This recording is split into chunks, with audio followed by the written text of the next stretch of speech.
ბორჯომში სტიქიის შედეგებს ითვლიან ძლიერი წვიმის სეტყვისა და ქარის გამო შექმნილ სირთულეებს მუნიციპალიტეტის თითქმის ყველა სამსახური ებრძვის. მნიშვნელოვნადაა დაზიანებული ბორჯომის ცენტრალური პარკი და მიმდებარე ტერიტორია. დამსვენებლები ამბობენ, რომ ძლიერი სტიქიის შემდეგ ქალაქით ცხოვრების ჩვეულ რიტმს უბრუნდება. და ყველაფერი აღდგენილია, მუშაობს ყველაფერი. სტიქიამ დააზიანა დაბა წაღვერის საავტომობილო გზაც. მოარნილმა ნიაღვარმა ტყიდან ნაშალი მასალა ჩამოიტანა და სავალი ნაწილი ჩახერგა. მძიმე ტექნიკით სამაშველო სამსახურები გზის გაწმენდას მთელი ღამის განმავლობაში ცდილობდნენ. კურორტი ელექტროენერგიისა და სასმელი წყლის გარეშეა დარჩენილი. ასეთი ყველაფერი ერთად ქარბორბალად, ცეტყვაც და წვიმაც არ მინახია, უკვე 48 წლისა ვარ. გასობით მანქანა იყო ჩაყრილი, მაგრამ ძალიან ოპერატიულად გაკვირვებული ვარ, როგორ მოახერხეს ღამე უკვე გამტარუნარიანობა ადგა გზის. მთელი ღამე შიშის ფაქტორის ქვეშ ვიყავით, იმიტომ რომ არ ვიცოდით რა მოხდებოდა, სეტყვა, გრიგალი, ქარიშხალი და ეს სისტემატიური ხასიათის არის. არ ხერხდება ამის გაკეთება, რამდენი დიდი წვიმა მოვა და ნიაღვარი, სულ აი ესეთი მდგომარეობა, მაგრამ მე რაც აქ ვცხოვრობ, ხო აი ესეთი მსგავსი რამ არ მინახავს.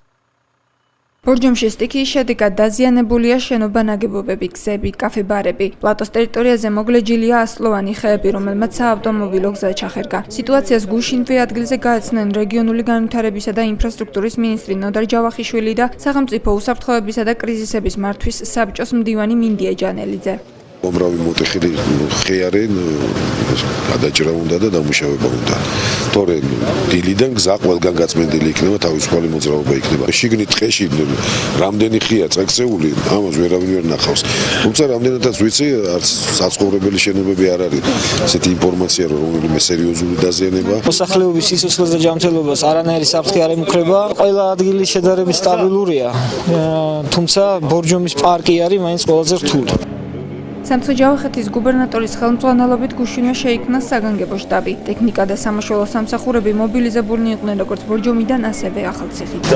პირველ რიგში მოხდება ინფრასტრუქტურის ზარალის დათვლა, თუ სად რა არის დაზიანებული, ბატონ პრემიერ-მინისტრთან მქონდა უშუალოდ საუბარი. მოვახსენე მას, რომ აღნიშნული ზარალის აღმოსაყრელად მუნიციპალიტეტის სარეზერვო თანხა მას არ ეყოფოდა და მან ბრძანა რომ დაგვეთვალა ზარალი და დაგვეხმარებიან ცენტრალური სარეზერვო ფონდიდან. რაც თავარია ბორჯომში უკვე მთლიანად სანიაღვრებმა გაატარა წყალი და აღდგენილია თითქმის ყველა ქუჩაზე მოძრაობა, რაც თავარია ცენტრალური მაგისტრალი გახსნილია.